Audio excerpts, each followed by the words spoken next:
أعوذ بالله من الشيطان الرجيم بسم الله الرحمن الرحيم فأشارت إليه قالوا كيف نكلم من كان في المهد صبيا قال إني عبد الله آتاني الكتاب وجعلني نبيا وجعلني مباركا أينما كنت وأوصاني بالصلاة والزكاة ما دمت حيا وبرا بوالدتي ولم يجعلني جبارا شقيا والسلام علي يوم ولدت ويوم أموت ويوم أبعث حيا ذلك عیسی ابن مریم قول الحق الذی فیہ یمترون۔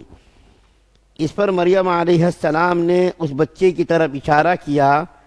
لوگوں نے کہا بھلا اس سے کیسے بات کریں جو ابھی پالنے میں پڑا ہوا بچہ ہے۔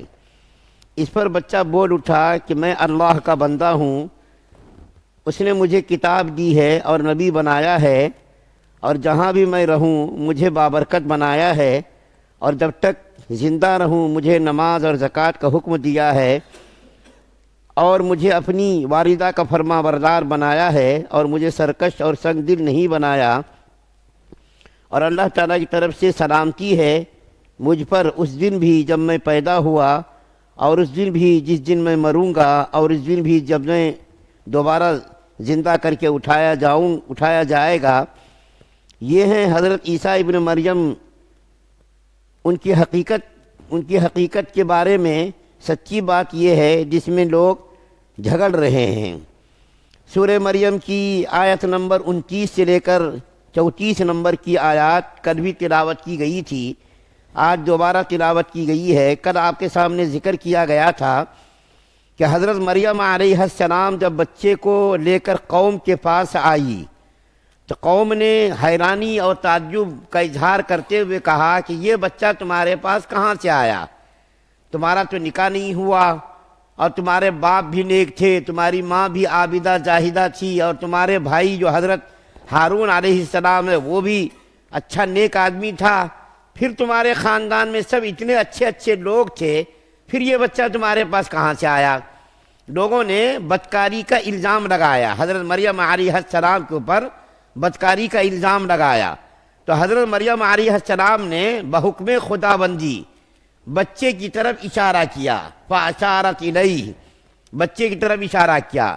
قالوا کیف نکلم من کان فی المہد صبیا، تو ان لوگوں نے بڑے ہی تعجب سے کہا کہ بچے کی طرف تم اشارہ کر رہی ہو، بچہ کس طریقے سے بات کرے گا؟ ابھی تو بچہ گود میں ہے، اور اتنی چھوٹی عمر ہے، 40 دن کا بچہ ہے، اور بات کیسا کرے گا؟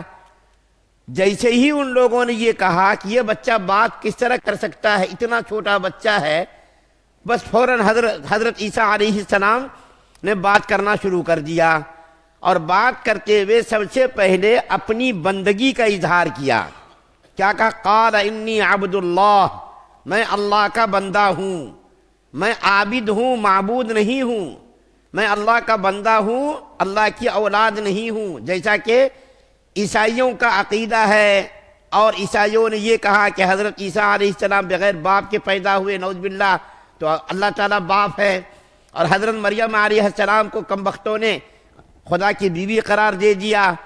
تو حضرت عیسیٰ علیہ السلام نے سب سے پہلے تو یہ کہا کہ میں اللہ کا بندہ ہوں، سب سے پہلے بندگی کا اظہار کیا، تاکہ بعد میں عیسائی لوگ جو اس عقیدے کو گڑھیں گے، اور عیسائی لوگ میرے بارے میں غلط عقائد گڑھ کر کے غلط عقیدہ بنائیں گے، تو سب سے پہلے اس کی تردید کر دی کہ میں اللہ کا بندہ ہوں۔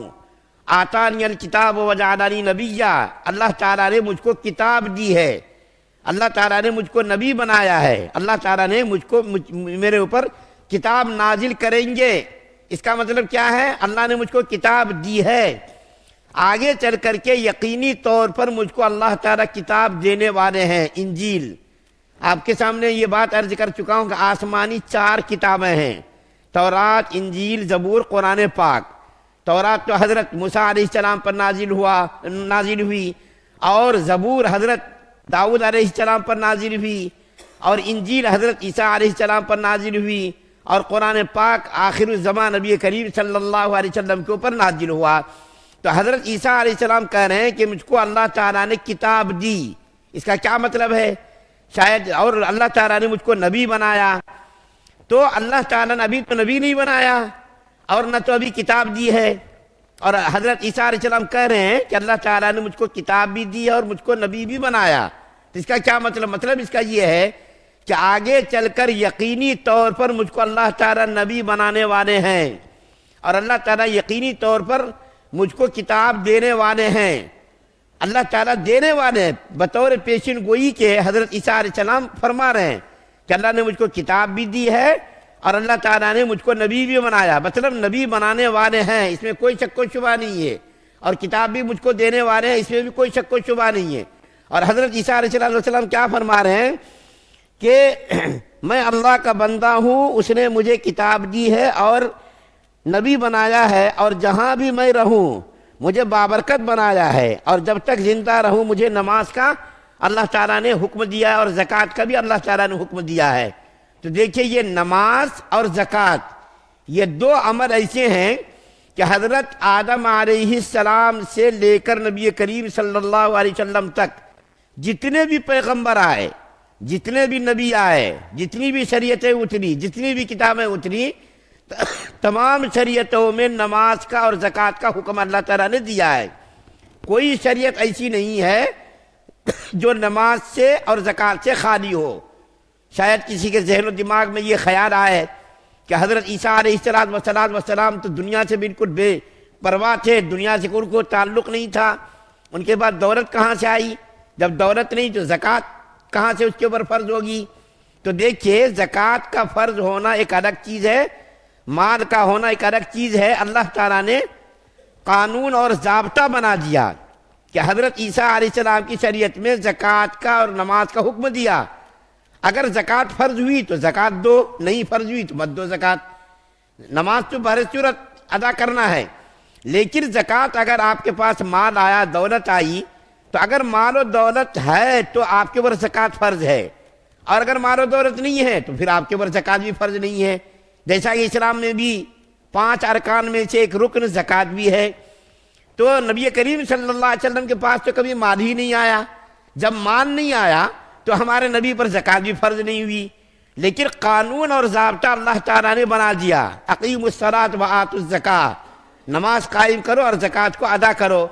تو حضرت عیسیٰ علیہ السلام کی شریعت میں بھی اللہ تعالیٰ نے نماز کی تاکید فرمائی اور زکوٰۃ کا حکم دیا کہ حضرت عیسیٰ پر اگر مال اگر آیا تو زکوٰۃ فرض ہوگی، اور اگر مال نہیں آیا تو زکوٰۃ فرض نہیں ہوگی۔ لیکن ان کی شریعت میں یہ قانون اور ضابطہ بنا دیا کہ جس کے پاس مال ہوگا اس کے اوپر زکوٰۃ فرض ہوگی۔ نماز کا بھی حکم دیا گیا۔ یہ الگ بات ہے کہ نماز ادا کرنے کا طریقہ ہر شریعت میں الگ الگ رہا۔ جیسا کہ ہم لوگ نماز پڑھتے ہیں، یہ نماز ہر شریعت میں نہیں رہی، یہ حیات اور یہ فرائض اور یہ واجبات اور یہ طریقہ ہر شریعت میں نہیں، نماز کا تصور رہا۔ حضرت آدم علیہ السلام سے لے کر نبی کریم صلی اللہ علیہ وسلم تک نماز کا حکم رہا۔ لیکن جو نماز ہم لوگ پڑھتے ہیں اسی طریقے کی نماز دوسری شریعتوں میں رہی کوئی ضروری نہیں ہے۔ کسی کی شریعت میں الگ طریقہ تھا، جزیات اور تفصیلات الگ الگ تھیں۔ تو حضرت عیسیٰ علیہ السلام کیا فرما رہے ہیں؟ مجھ کو اللہ نے نبی بنایا، اللہ نے مجھ کو کتاب دی، اور اللہ نے مجھ کو نماز کا اور زکوٰۃ کا کیا کیا پابند بنایا، اور فرما رہے ہیں کہ اللہ تعالیٰ نے مجھ کو اپنی والدہ کا فرما بردار بنایا۔ دیکھیے یہاں والدہ کا ذکر کیا، باپ کا ذکر نہیں کیا۔ اللہ تعالیٰ نے حضرت عیسیٰ علیہ السلام کی زبان سے جو بات نکالی، اس بات میں کیا کہا؟ والدہ کا میں فرما بردار ہوں، نافرمان نہیں ہوں۔ یہاں پر صرف ماں کا ذکر ہے، باپ کا ذکر نہیں کیا، کیونکہ باپ تھے ہی نہیں۔ اللہ تعالیٰ نے اپنی قدرت کاملہ سے حضرت عیسیٰ علیہ السلام کو بغیر باپ کے پیدا کیا۔ حضرت جبریل علیہ السلام نے آ کر کے حضرت مریم علیہ السلام کے گریبان میں پھونک ماری، اس سے جو ہے حضرت عیسیٰ علیہ السلام دنیا میں تشریف لائے۔ تو یہاں پر باپ کا ذکر اس لیے نہیں کیا کہ باپ تھے ہی نہیں، صرف ماں تھی، اس لیے اللہ تعالیٰ نے فرمایا کہ حضرت عیسیٰ علیہ السلام کیا کر رہے اس لڑکپن میں، بچپن میں، کہ اللہ تعالیٰ نے مجھ کو ماں کا فرما بردار بنایا، سرکش اور نافرمان نہیں بنایا، اور اللہ تعالیٰ نے میرے اوپر سلامتی نازل کی جس دن میں پیدا ہوا اور جس دن میں مروں گا اور جس دن میں اٹھایا جاؤں گا۔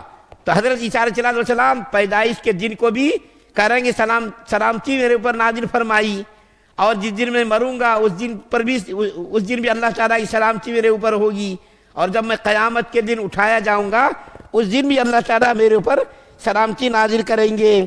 اور فرما رہے ہیں کہ یہ ہے عیسیٰ ابن مریم کی حقیقت، جو بیان کیا گیا یہ عیسیٰ ابن مریم کی حقیقت ہے، لیکن اس کے بارے میں کم بخت لوگ اختلاف کرنے لگے اور مختلف قسم کے اشکالات کرنے لگے، جیسا کہ عیسائیوں نے کہہ دیا کہ حضرت عیسیٰ علیہ السلام ثالث ثلاثہ، تین خداؤں میں سے نعوذ باللہ ایک خدا ہے، تین خداؤں میں سے نعوذ باللہ ایک خدا ہے۔ اور یہودیوں نے حضرت عیسیٰ علیہ السلام کی پاک دامنی پر ہی اعتراض کر دیا، مریم علیہ السلام کی بزرگی کا انکار کر دیا، حضرت عیسیٰ علیہ السلام کی نبوت اور رسالت کا ہی انکار کر دیا۔ عیسائیوں نے تو اتنا بڑھایا کہ حضرت عیسیٰ علیہ السلام کو خدا کے درجے تک پہنچا دیا، خدا کا بیٹا قرار دے دیا۔